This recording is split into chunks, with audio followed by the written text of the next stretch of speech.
I asked this question, simple question. Do you believe in God? It is so confusing. The words I would use to describe the human's perception of God as confusing, overpowering, distant, obnoxious, vague, mental, male. I'm going back to annoying again, very annoying, and all of these things. And that's what people believe in. They believe in a being out there greater than them. You say God or Allah or whatever it happens to be. Suddenly, we're down on our knees worshiping. What is that about? But this is the one of the main fabrics of human consciousness, of humanity. The understanding of God is at best incredibly naive, and perhaps at worst infinitely corrupt on this planet. It is very yesterday. It is very controlled, and it is absolutely not accurate. But you can't tell them that because they'll kill you. And you can't tell them that because they get very flustered. They get very mental. The mental goes emotional. The emotional goes irrational.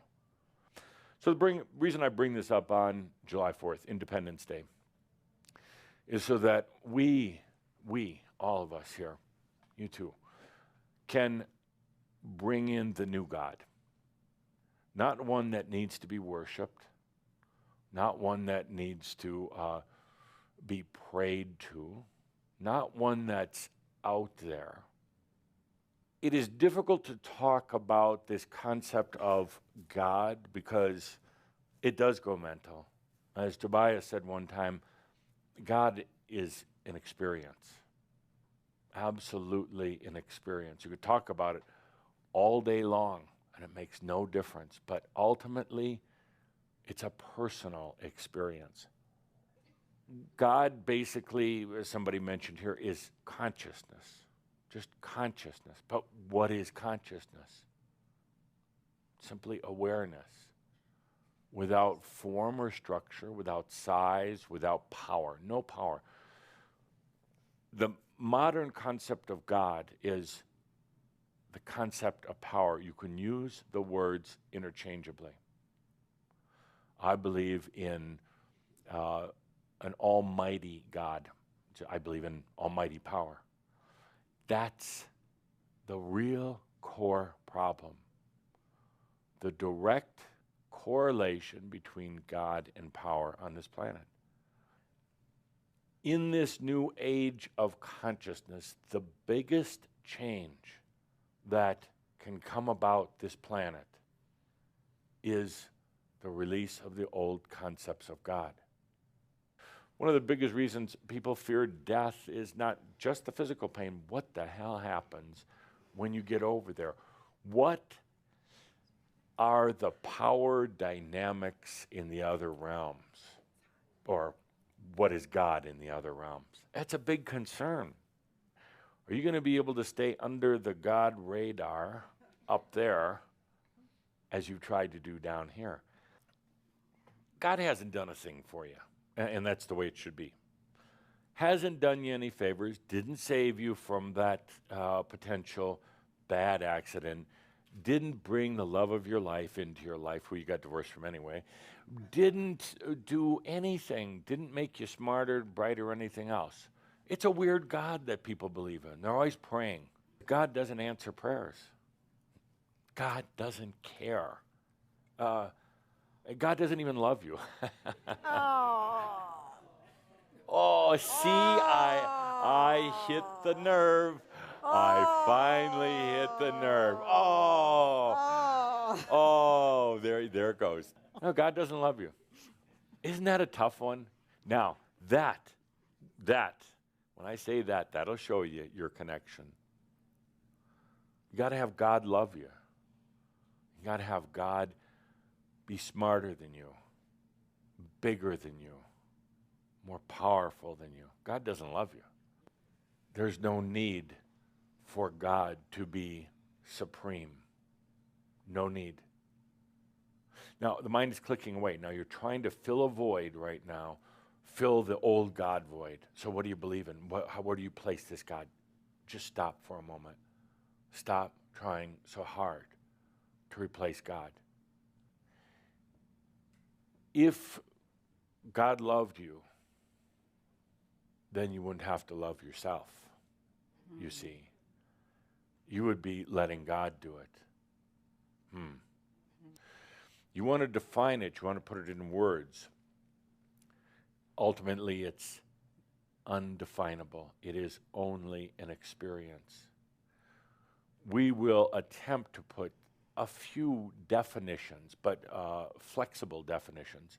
I would say the first is simple. Simple. Spirit is simple. Has no need for complexity whatsoever. And neither do you. Neither do you. And the awareness doesn't have to be self-aggrandizing, doesn't need one to worship it, doesn't need to have rules and regulations. It is simply, I am. And this awareness is something you also have. God, I don't even like the word. I call this awareness, I call it Theo. Theo, would you write that down? But the eternal one, I always like that name. It's the eternal one. It was oneness, it's eternal, goes on, no time, doesn't take up space. Its simplicity is its oneness. And the origins of that word, the Greek word Theo, meant, and this is very important, is. It meant is. God is. That's all it meant, is. God is. And from there, we can go anywhere because God is. God is in everything and also kind of up there. God is singular, but everywhere.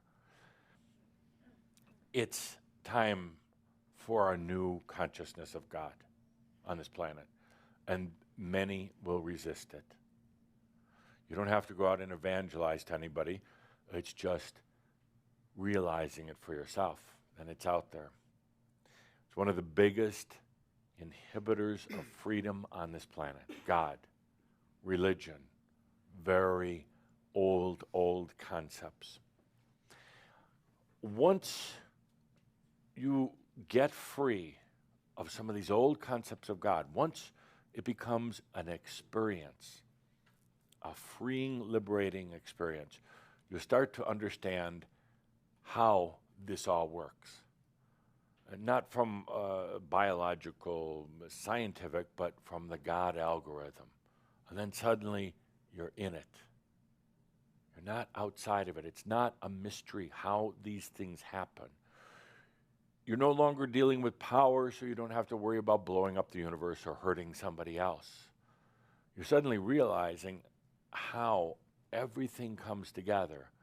And then you suddenly start realizing how you are the God algorithm, how you affect everything, how you create everything. Just stop a minute. It's just about being the experience of God, of Spirit, rather than having it is this vague mystery out there.